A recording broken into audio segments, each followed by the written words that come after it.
अस्सलामुअलैकुम नाजरीन, मैं हूं हकीम फैसल और आप देख रहे हैं कलीम दवाखाना यूट्यूब चैनल, जिसके अंदर हम आपकी बीमारियों का किचन से इलाज बताते हैं जी।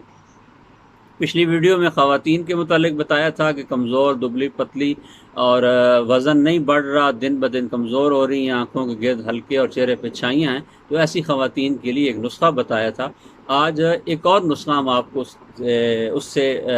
उसी के मुतालिक जो है, उसी के साथ रिलेटेड आपको बताते हैं। वो ये कि आपने बावजूद है कि ख़वातीन जो हैं वो सब कुछ खा रही हैं, आराम भी कर रही हैं, हर चीज़ मुयस्सर है, लेकिन इसके बावजूद उनका वज़न नहीं बढ़ रहा और दिन ब दिन कमज़ोर हैं। तो इसकी बुनियादी वजह तेज़ाबियत है। जहाँ एसिड होता है वहाँ पे चर्बी नहीं बन सकती जी।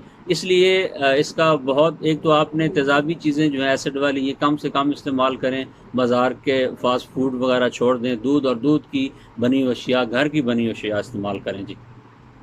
इलाज के तौर पे आपने अश्वगंध नागौरी एक जड़ी बूटी है, हकीमों से, पंसार वगैरह से मिल जाती है। तो ये आपने 250 ग्राम लेनी है जी। इसको पाउडर कर लें और फुल टी स्पून सुबह नाश्ते से 1 घंटा पहले या असर के बाद आपने 1 कप दूध के साथ इस्तेमाल करनी है। तो ये पूरी 1 पाव 250 ग्राम इस्तेमाल कर लें, इंशाल्लाह आपके चेहरे पे, बदन पे रौनक आ जाएगी और वज़न भी आपका बढ़ना शुरू हो जाएगा जी।